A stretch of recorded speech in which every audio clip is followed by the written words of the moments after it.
How we doing? That was a good time of worship. It's great to worship together. I am excited about today, not only because you are here, but you are in for a special treat. Many of you know and love our children's and associate pastor, Pastor Björn.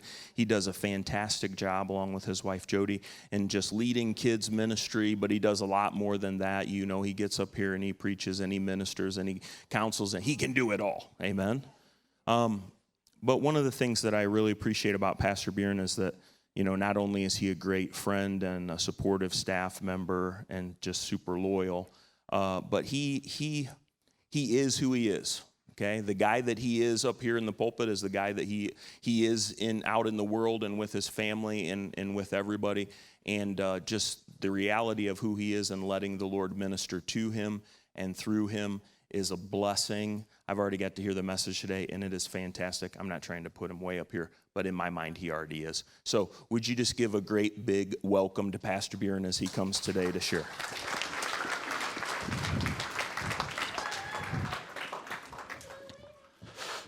It ain't going to be that good. No, I'm just kidding. Let's pray real quick. Lord, we just ask that you would just, your word would go out, Lord, and that your word would plant a seed, whatever each of us needs to hear, Lord, that it would plant a seed in our heart, and it would produce, and there'd be a crop that would come out of that. I ask that we could know you for who you really are, and how much you really love us, Lord, how much you care about us, what a good Father you are. Just thank you for how faithful you are in our lives. Help us, give us the strength to be that faithful back to you. In your name, amen. So, you know, Pastor Randy mentioned that hockey camp is going to come up on June 27th, and you know, I do like hockey. I like playing hockey and stuff like that. I think when I was younger, when I first started playing, I would have played every night of the week if I could have. You know what I mean? Like, even as I got married and stuff, I'd have been like, you know, wife, what, kids? I'm going to go play hockey, you know? I loved it. But that was something that a long time ago the Lord showed me, you know, that I really needed to surrender that to the Lord, put that onto the Lord. And just like we all do, there's things in our life. And, you know, sports are a big thing in our society that can very much become a god. You know, you just go out to a game and watch parents and how they react. You know what I mean? They're out of their minds, you know, and kids can get so obsessed with sports and stuff like that. So it's something I really had to surrender to the Lord, and that's really what hockey camp comes out of. Is we play that sport, but it's not about the sport at all. It's about I think that sports are such an amazing way to teach character, because every time you play that game, the pressure and the intensity and the competition, it's going to bring out whatever's inside of you, right? And so to teach character and talk about the Lord, and how even in the midst of all that, we're still required to rely on him to let the good come out of us. That's why sports are so great at teaching that stuff.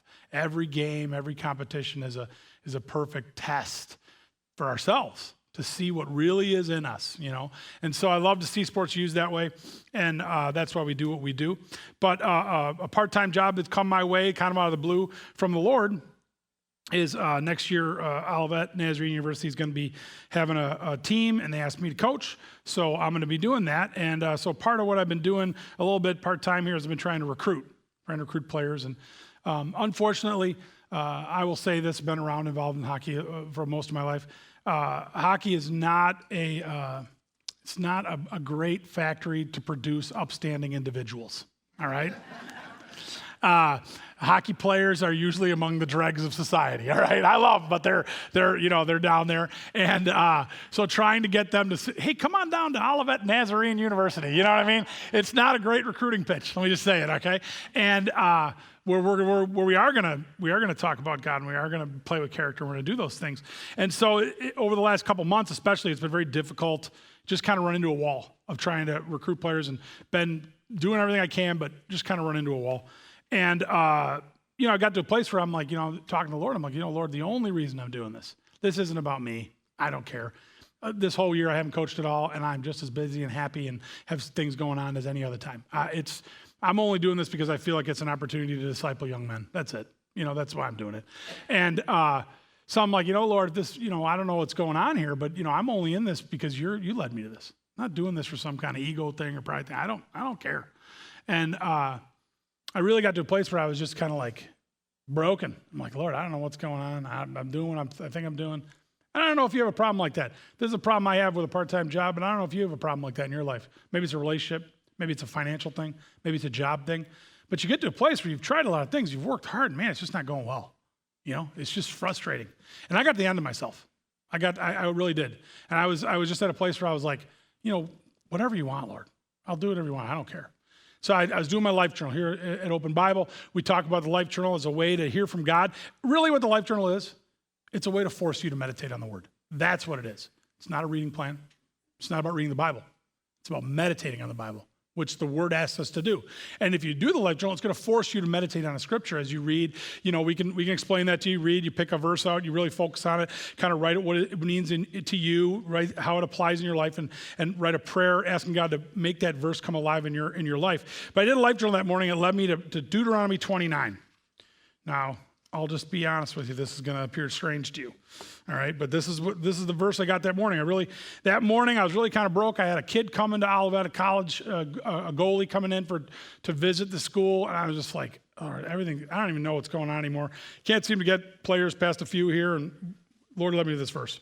Proverbs 29, verses 5 and 6. It says, during the 40 years that I led you through the wilderness, your clothes did not wear out, nor did the sandals on your feet. You ate no bread and drank no wine or other fermented drink. I did this so that you might know that I am the Lord your God. And it was an interesting verse to me because it led me back to another point in my life. About 17 years ago, we were, actually my wife I went to Olivet, and then for 8 years after that, my wife was a resident director, which meant me, lived in girls' dorms for 8 years. Horrible, all right? I love, women are great, you know what I mean? But that's a lot of estrogen for me, you know what I mean? And so it was a trying time. And at the end of that time, we ended up buying a house, all right? But the house was in really bad shape. It was like they had fogged the house for 2 days for fleas before we could look at it, right? It was like every floor needed to be redone. Carpentry needed to be rebuilt stuff. We had a whole new kitchen had to come in. We had to do all new plumbing, all new wiring. Like the roof and siding were good, and that was about it, all right? Now, some of you guys, you're getting excited hearing about it. I have the skills, like the carpentry, handyman skills, of like a North American bison, you know what I mean? Except I'd probably break more stuff, you know what I mean? I'm terrible, awful, all right? And but I had spent time really seeking God on this and praying and getting advice and everything, and I really felt God showed me to buy this house. And so I did. And that was my wilderness. I was like just trying to tread water, trying to figure out what to do next, how to do it, asking other people for help, whatever. But in those 20 minutes, God remodeled that whole house. Like, I can't be like, look at what I did, look at what I did. I basically like held pop cans for people that did it. I didn't know anything. I did whatever I could. I did all the grunt work possible. I showed up, I did it, but God did it. And I love our home. It's a blessing. And every time I walk around it, I just remember what God did and how he showed up. And that is exactly what this verse reminded me of as I was sitting there, and I'm like, I don't know what to do with this, this coaching thing, we're trying to recruit players, I don't know what to do. And the Lord said, I did this so that you might know that I'm the Lord your God. The Lord was reminding me of a time in my life that he had showed up when I had no skills, when I was broken, when I didn't know what to do. And he worked it all out, and it worked out fine. And all I did was have to keep showing up. So I was like, okay, Lord, you know what? I'll just keep doing what I've been doing. I'll keep doing whatever you show me to do, and I'll go after it. So that day, like I said, I had a visit planned for a kid to come in and visit the school. And he showed up, and when he showed up at the university, it ended up there was like a miscommunication or whatever, and there was like no one there to show him around, take him over to the cafeteria, and I'm like, here we go. You know what I mean? It's falling apart again. And then I was like, wait a second. The Lord showed me he's gonna be there for me, So I was like, you know what? Hey, I got a minute. I'll take you over there. So I ended up taking him over there. And like, I'm like the worst salesman in the world. All right, because like I can't like be dishonest with you. I'm probably going to say things I shouldn't say. Like we went into a guy that I'm working with on the team said, hey, take him over somewhere, send me your receipt, buy him something in the bookstore. I was like, okay. So we go in the bookstore and we go in there and I'm like, hey man, pick something out. I was like, admissions is just going to give you some real generic shirt. You know what I mean? So, because you go on a recruitment trip, so get something good, And I said, besides, if you don't like it, if you don't come, you can use it to like wash your car or something. You know what I mean? That's I'm not a salesman. I'm like, after I said it, I'm like, what is wrong with you? You know what I mean? But I can't help myself, right? And so we go through, and then we go to lunch, and we're just talking, and I'm just sharing really more about the character stuff and more about, really what God's called me to do and stuff like that. And we have a really good time, but it's not a good sales pitch. I'm just being the Lord's called me to be. And so after that, I take him over to a class. There's nobody to do that. So I'll take you over to this class. And I left thinking, that went really well, Lord. Not necessarily to get him to come here, but just as a witness. And I was like, and that's really all I'm here to do anyway. I don't care. That night, we had planned, had a pickup skate, and I had told him, if you want to play, you can come play with us, So he showed out there, and I had texted some of the guys that are buddies of mine and said, hey, go up and introduce yourself to him, whatever. And so they all did, and everybody there was talking to him and making him feel real welcome, and just being normal, you know what I mean? Not, like I said, again, not a real good, like a sales pitch. Like my assistant coach was like wrestling people on the ice afterwards. I'm thinking, why would you want to come if you think your assistant he's going to wrestle you at some point, But everybody's friends, and we're laughing and joking and hanging around and talking and all this stuff. And the next day, my wife told me that she had spoken to one of them, and they said, the mother said, they just couldn't believe how nice everyone was. It was almost like it was unreal how nice everybody was. Like every member of your family, even he said, even the coach's youngest daughter was friendly. He said, Coach was even nicer in person than he was on the phone, which that shows that something's wrong because I'm not that nice of a guy. But it was just so cool to me because I just obeyed the Lord. I didn't try and do some big thing. I didn't try and whatever. I just was like, Lord, I'm just going to be who you've called me to be. And the Lord had shown me to be humble. He showed me not to be honest. And so I did that. And it was a good witness. Whether he comes or not doesn't matter to me because that's not why I'm doing this. I'm not doing this to build a program. I'm not doing this for a record or anything like that. I'm doing this for the Lord.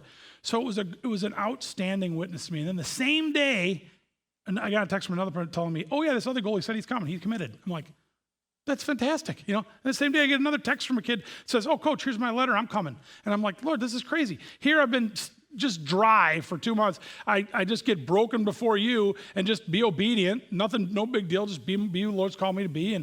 And all of a sudden, all these things changed in a day, And it led me to what we're going to talk about today. And that's just a process that the Lord's been doing in me a lot lately. And a process that's 3 steps that we need to follow when we are really overwhelmed. I wouldn't be surprised if there's something in your life.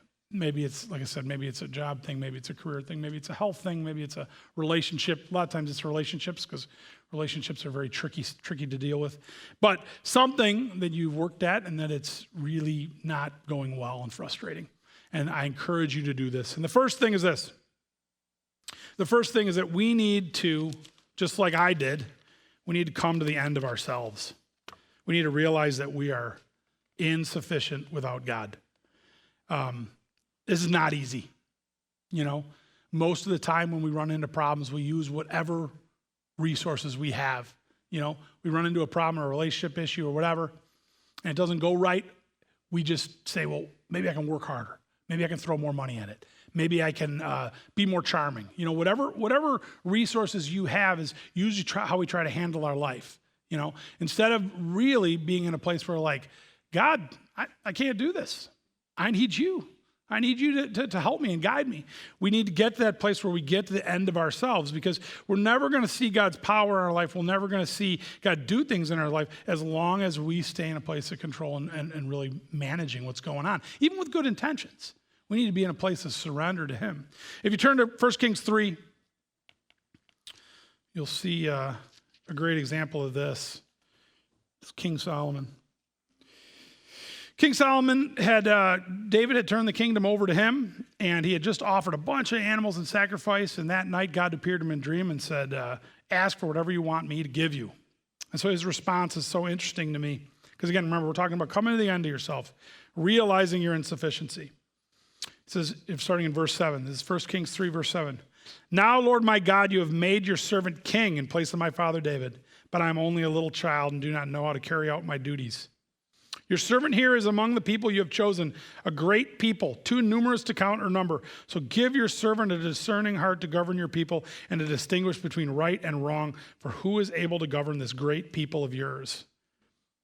I am only a little child, and I do not know how to carry out my duties. I think that when we get in that place and we say that to God, I think that excites God. I really do. He's a good father. You know, when you are in a role where you get to do what you're good at, you know, so if you're a married man and your wife needs you and you have the skill set to come in on your white horse and save the day, it feels good. It's awesome. If your child, whether you're young or old, needs help in an area and they come to you and you can fix that, man, does that feel good. If you do a job where you are good at your job, and when there's something needs done, you come in and you fix it, or you make it better, or you solve the problem, it feels good. We feel good when we operate in our roles. We feel rewarded, we feel meaning, we see that we've impacted something. I want you to realize, God our Father is the same way. And his first and primary role in the Word of God is Father. He likes to come and assist you. He likes to come and solve your problems. He likes to come and take care of you. But so many times, we don't ever get to that place because we never get to a place where we can say, I'm a little child. I don't know how to do my duties.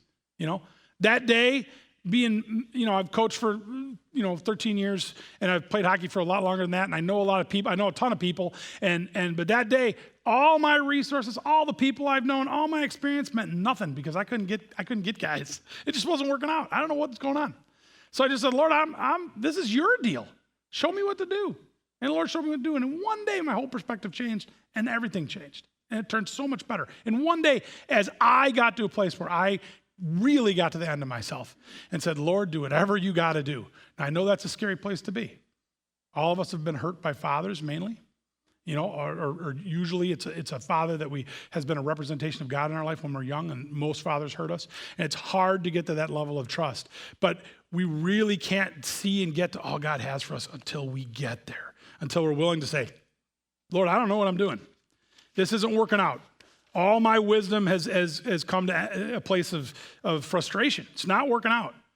And when you read in the book of Psalms, which is a lot of David talking to God, you just see this over and over and over again. If you turn to Psalm 38, you see that David was very, very familiar with how weak he was and how much he needed God. Psalm 38, 9 and 10, I got a couple examples just of him speaking on this. Psalm 38, 9 and 10 says, all my longings lie open before you, Lord. My sighing is not hidden from you. My heart pounds, my strength fails me, even the light has gone from my eyes. There's times, there's problems, there's maybe desires we have that are unmet, and we can get to that place. We feel it in our heart. The light has gone from our eyes. We're discouraged. It's frustrating, right? David felt that way all the time. It's not a bad place.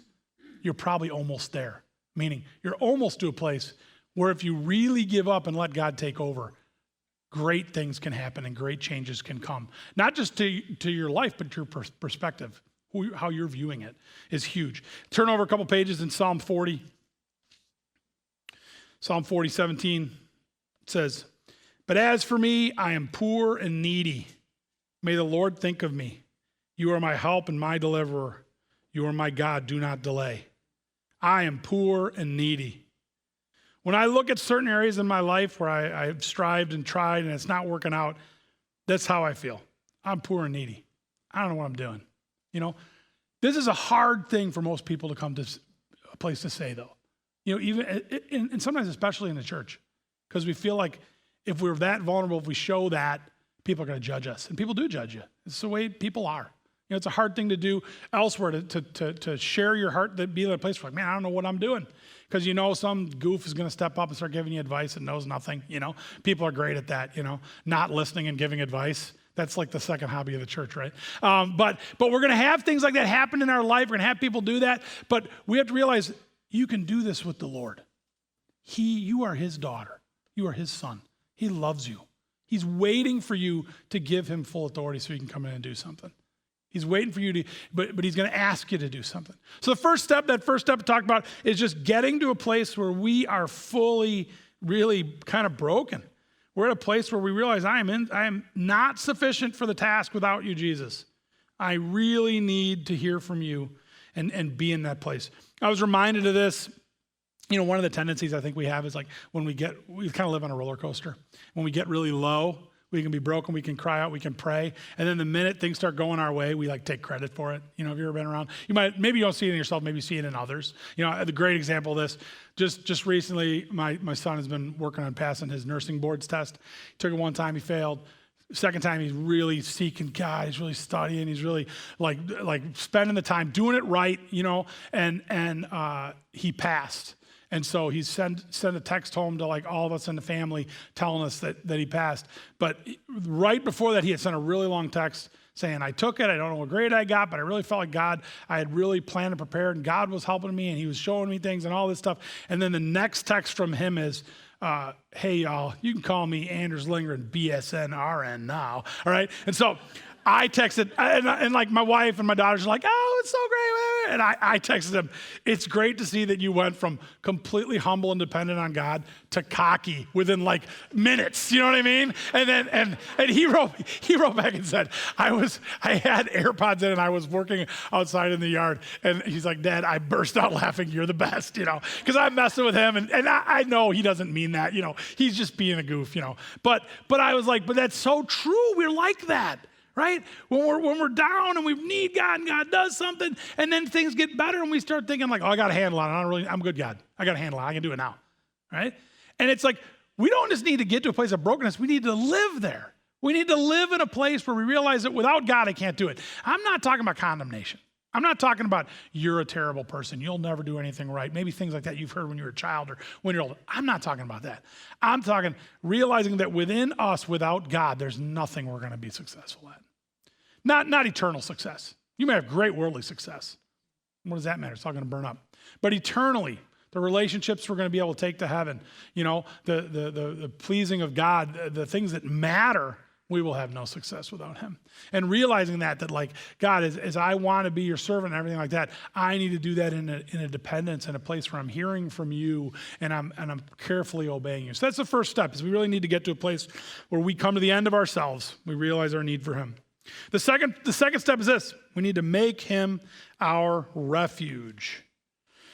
And to explain that, have you turn to the book of Numbers, where it talks about the cities of refuge. And this will kind of put an idea of what this idea of refuge is. In Numbers 35, verse 6, it says, 6 of the towns you give the Levites. Levites were kind of like they were the priests. They were the priestly tribe. 6 of the towns you give the Levites will be cities of refuge to which a person who has killed someone may flee. So if you'd killed somebody, you could quick take off to the city of refuge, because under the law, the person, the avenger of that, whoever you killed, could kill you life for life. So if you killed somebody, you'd take off for the city of refuge where you would be safe. But when you got there, they would judge you. And this is how they judge what type of murder it was.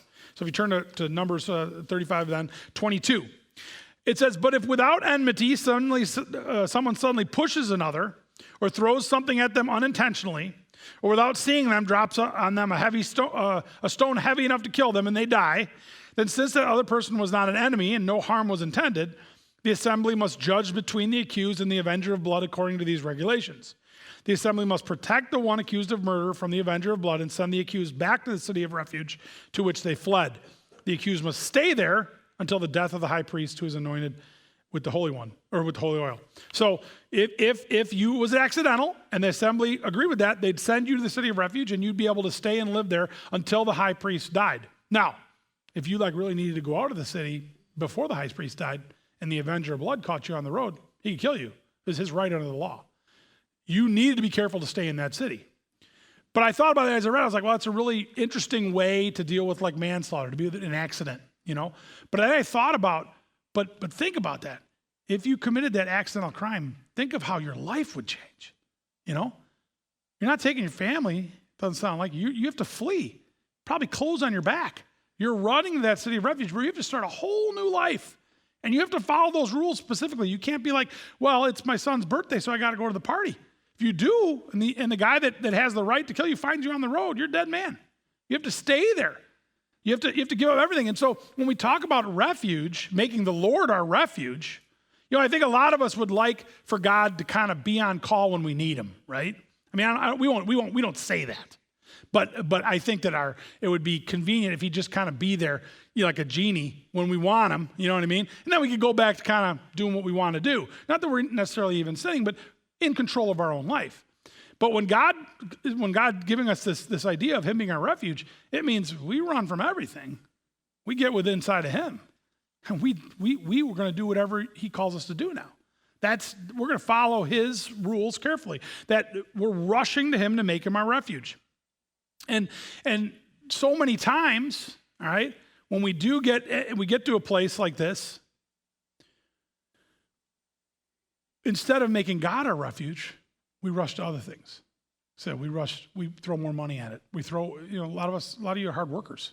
And so we'll look at that and we will say, my problem didn't work, so I'm just going to work harder at it. I was talking to somebody this week, and they were talking about a financial issue, and they said, you know what? For a time, I can work 7 days a week. I'll just work 7 days a week and raise that money. It'll be no problem. And they were a young person. And I said, you know what? That's fine, but that's a bad habit, unless you know that's what God's calling you to do. I said, because the reason is that's going to be your tendency every time there's a financial need. Someday you're going to be a father. And when you're a father and you're worried about money and you're working 7 days a week, who's missing out? Those children. Those children are missing out. And it's a whole nother sermon, but I think that the vast majority of the problems we have in our society today are because of fathers, all right? Fathers are powerful. They have an unbelievable power over their children to lead them to the Lord and to be a model and example and just have an impact. And so many fathers, even with good intentions, have been out the door and not around, and that's very damaging. So I said to him, I know what you're saying. I said, but before you just rush right in, I'll just work more. Make sure you pray about it. Where do you seek God? What's the solution here? What do I need to do? Make sure you do that first, right? Because that's a bad habit that can be damaging. It can be damaging. Doesn't mean that we're not supposed to work hard, but we can't make that how we solve everything. God has to be our refuge, not that work or not whatever our skill or our brains, whatever it is. The good thing about it is when we make God our refuge, meaning we run to him, we leave everything behind. We get within his walls and we let him protect us and we follow him completely. It is a good place to be. If you turn to Psalm 34.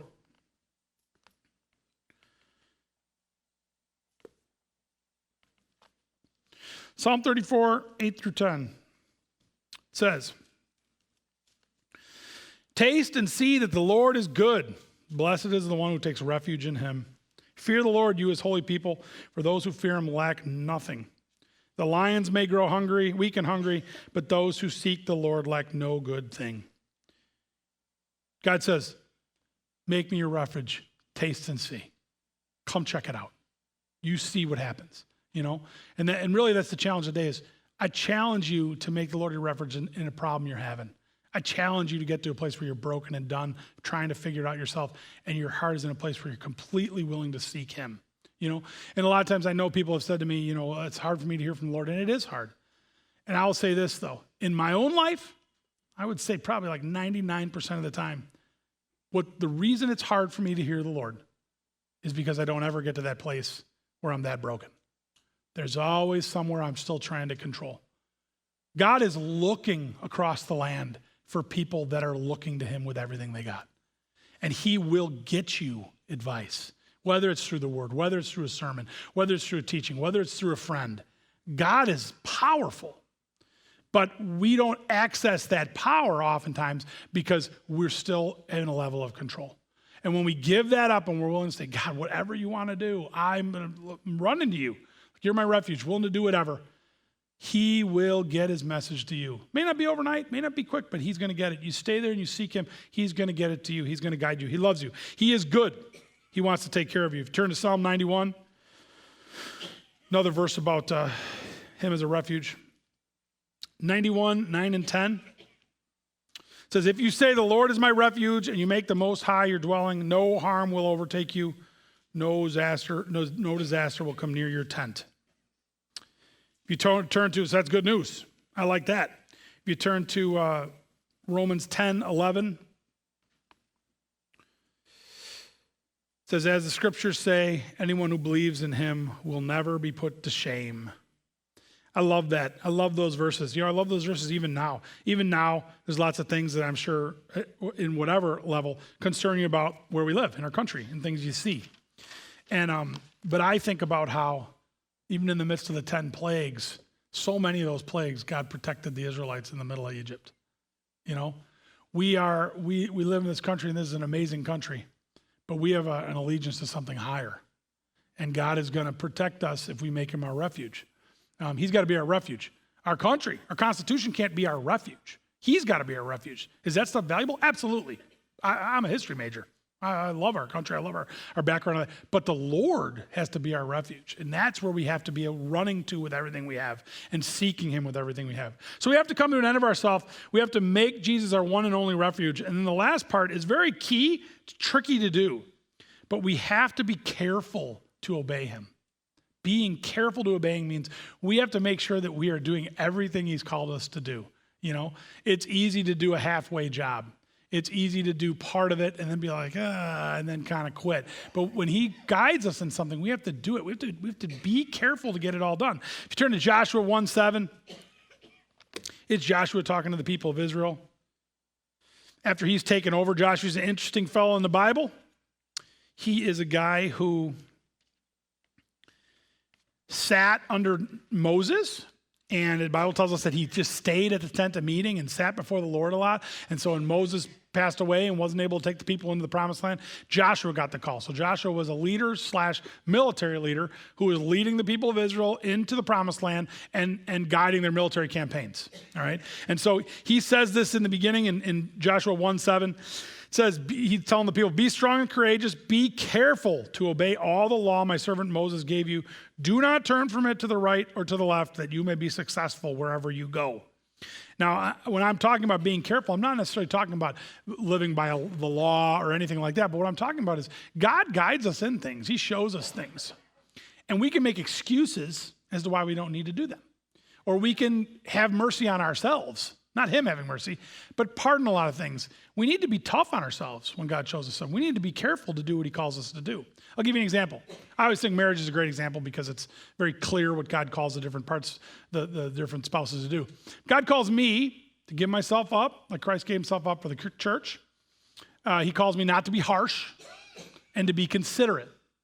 Being not harsh and considerate, not my natural tendency, all right? But it's so easy to excuse those things if I'm treated a certain way, right? So if I don't like something my wife does, or if she hurts me, or if she throws a wooden spoon at me, if my wife threw a wooden spoon at me, that'd be the best day in the world. I would just die laughing. All right, she'd never do something like that. But I would almost prefer that because it'd be so funny. You know what I mean? Bing! I'd be like, well, that was awesome. Are we doing this now? You know what I mean? No. That would just be really funny because she's not like that at all. So I think that would probably end the argument right there. I'd be laughing so hard. Anyway, but if she does something that hurts me or whatever, it's so easy, right? Not to be careful to obey and to be harsh back or not considerate. But that is, what she does has nothing to do with what I'm called to do before God. And it's very clear what I'm called to do before God. It's not like even a lot. It's very clear and it's very hard, and I need God to help me to do that. But that's what I mean by being careful. When God shows us to do something in a certain area, when we get broken before him and we seek him out and we feel like God shows us something to do, we got to do it to the full letter of what he called us to do. We got to be careful. We just live in a society where it's like everything's just kind of excused and everything's like okay and like, you know what I mean? Like, oh, you got all Fs, but you're a nice kid, so we're going to pass you anyway. You know what I mean? We wouldn't want to offend you. You know what I mean? And it just, everything's like that. Everything is, and that's not how God is. God's like, when I showed you something, my child, I want you to follow it to the letter. Not because he's going to be mad if you don't, but because you're not going to get the full measure of what he has for you if you don't. You understand? It's your blessing that you're missing out on. It's your blessing by being easy on yourself and not doing, things to the way you should. My wife runs some workouts for people and stuff like that, and when I work out with her, which doesn't happen anymore because I hate it anyway, but when I would at times, you know what I mean? It's like, there was always, the temptation of like, oh, the adapted move. You know what I mean? You know what I mean? Like, I'm going to do them girl push-ups on my knees. You know what I mean? And I'm like, the thing is, and some people have to do that because of a condition. I'm not making any light of that, but I'm saying for me, I'm not the one that should give myself that pass. It's supposed to be hard, right? And as long as I'm not hurting myself, get after it. Do it. It's supposed to be hard. It's supposed to whip your body into shape, right? And so that's what I'm talking about when talking about being careful, when Joshua says this, that's the key. And just a few chapters later, we see a great example of Joshua doing this exact thing. So if you turn to Joshua 7, Joshua had led their first encounter with the enemy. It was at the city of Jericho, big, powerful, walled city, right?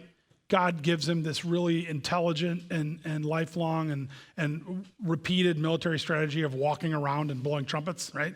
Anyway, I think it's like when you learn it as a kid, it sounds normal, but when I think of it as an adult, that's nuts. All right. He was told to walk around the city once a day for 6 days, and then 7 days, everybody walks around it 7 times and blows a trumpet. That's your military strategy, right? That's ridiculous. And I'm not saying God's ridiculous. I'm saying as a military strategy, that's nuts. All right.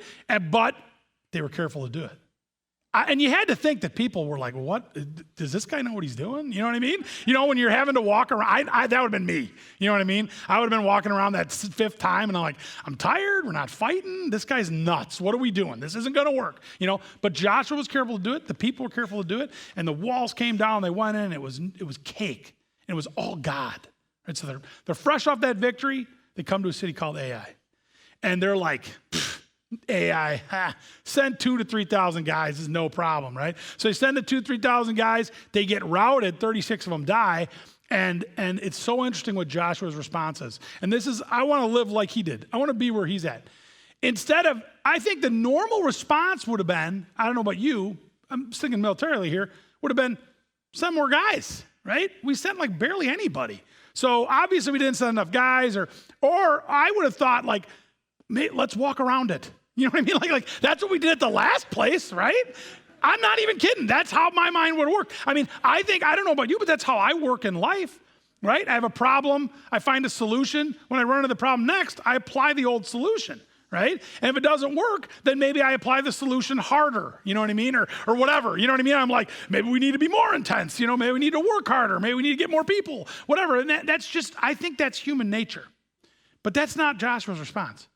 When they get defeated, Joshua, on his knees, tears his clothes, all the elders just sitting before God, thinking, God, what did we do wrong? Or he's like, God, did you bring us out here, to destroy us? And what about your name and what people are going to think about us? He just gets on his face before God because Joshua realized that Jericho was all God.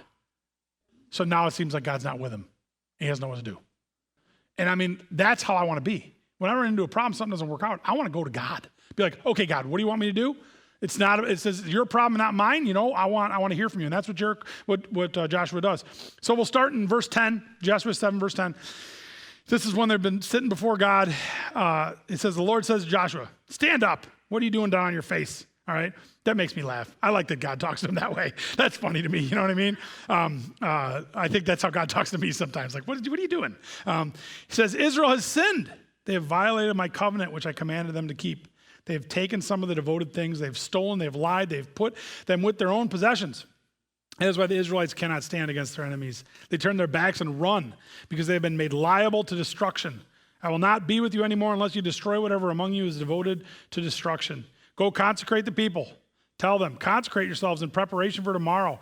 For this is what the Lord, the God of Israel, says. There are devoted things among you, Israel. You cannot stand against your enemies until you remove them. In the morning, present yourselves tribe by tribe. The tribe the Lord chooses shall come forward clan by clan. The clan the Lord chooses shall come forward family by family. And the family the Lord chooses shall come forward man by man. Whoever is caught with the devoted thing shall be destroyed by fire, along with all that belongs to him. He has violated the covenant of the Lord and has done an outrageous thing in Israel. So one of the things I didn't tell you was that when they destroyed Israel, they were given very specific commands to not take any of the things devoted to God, gold and silver, valuable things. They were not supposed to take any of that as their own. And one guy did. He saw a nice Babylonian robe, whatever that looks like. He saw some silver, 20 pieces of silver, and a wedge of gold. And he took it all himself, plunder, and he buried it. He violated the specific command of God. Remember, being careful to obey. And that's what caused their defeats, what caused God not, because he had done something against it. So Joshua does exactly what God says. He calls everybody out. They find Achan, that was his name, all right? They stone him and his family. They burn him because that's what God called him to do, is burn him with fire. He does exactly what God says, and the next time they go out to take Ai, they destroy it. What I want you to see is this is a harsh story. There's times in the Bible he seems very harsh. But he is who he is. I'm not there to question that. What I'm looking at is Joshua's response to him. Joshua ran into an issue, and he turned around. He got on his knees, and he waited to see what God wanted him to do next. And when God told him, he was very careful to obey it. That's where I want to be. I've seen this recently in my life, not just, talking about this little college visit thing with this player and being broken before the Lord and just saying, the Lord, I'll do whatever you want. I don't care. I don't have an agenda here. But I've seen in multiple areas that when I finally get to a place where I am spent and I realize that all my brains and all my whatever is not enough, and I'm like, Lord, I don't have an agenda anymore. I'm not asking you to answer this prayer. I'm asking you, what do you want me to do? What do you want me to do here? I'll do whatever you want.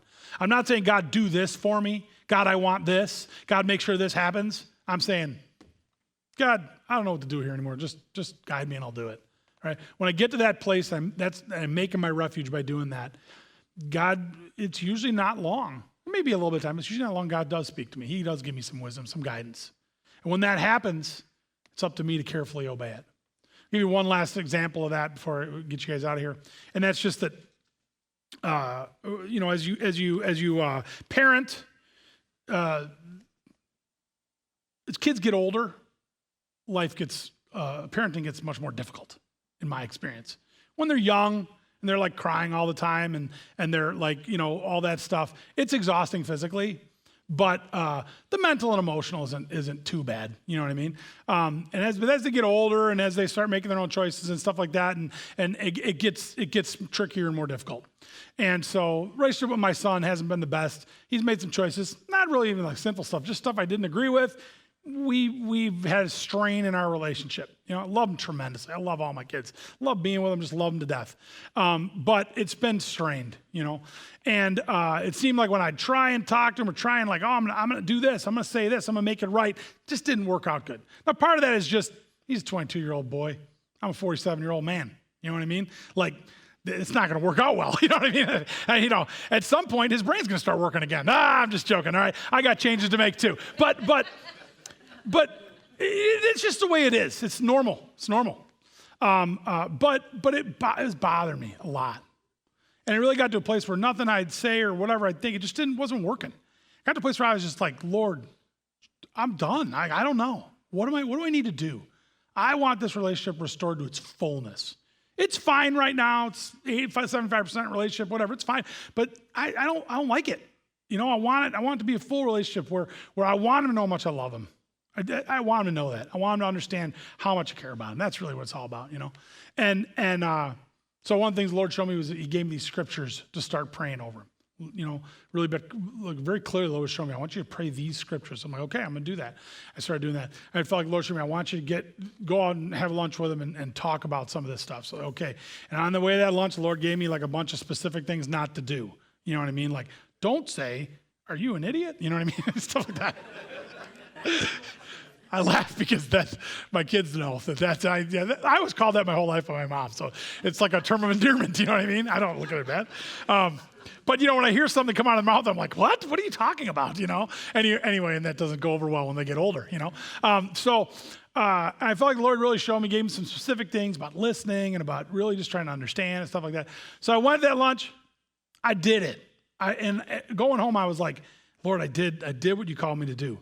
But it did not go well. You know what I mean? I remember driving home. I met an hour and a half drive to go meet him for lunch. And I was like, I remember telling the Lord, that was a waste of time, Lord. I was like, and then it went bad. It went bad. It was like we were at odds with each other. We're just like a couple of like mountain rams hitting, heads and stuff like that. I'm like, my goodness, And I was like, I'm doing what you showed me to do. You know what I mean? And I was like, I'm like, well, whatever. Doesn't matter. I'm being obedient. I was like, I went home. I was like, I knew what you called me to do, Lord. I know I did it. So I can rest assured in that, And within days, everything changed. Everything. I didn't change. I'm still very similar. I mean, I've made some changes, but I didn't change. But everything changed. A couple days later, or a month later, where we were going to Florida for a few weeks.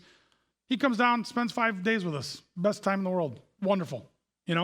Every interaction now, phenomenal. The other day, this is like Friday.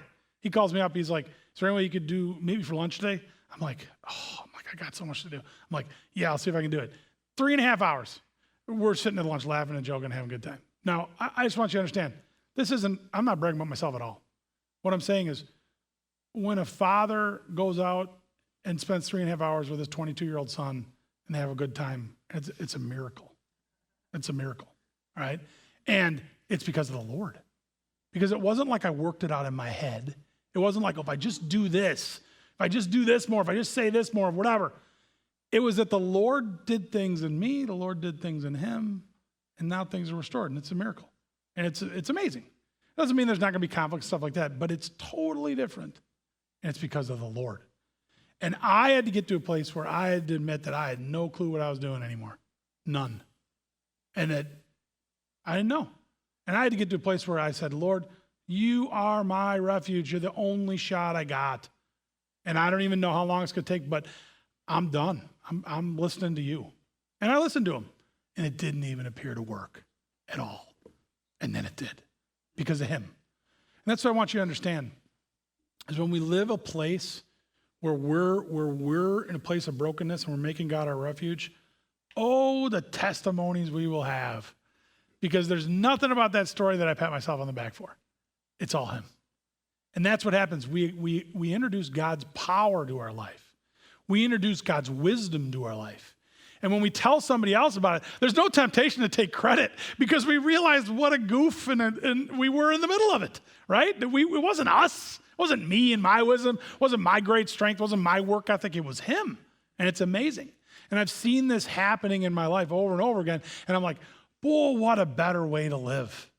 Being in a place where I can quickly get broken, quickly get dependent and realize that I am insufficient without him.